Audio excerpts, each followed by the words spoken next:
It is not necessary to remove the harness to use the seat in booster mode.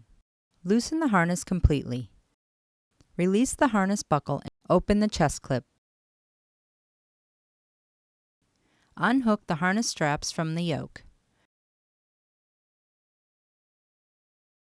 Be sure to store the yoke in a secure place in the base of the child seat. Pull the harness straps out of the slots. Open the click-tight by locating the two slots in the cover and squeezing the click-tight release levers. Unhook the harness straps from the click-tight hip anchors. Unhook the retaining clips at the back of the seat cover. Pull the seat cover forward. Turn and pull the buckle retainer through the slot in the child seat shell. Remove the belly pad from the seat cover.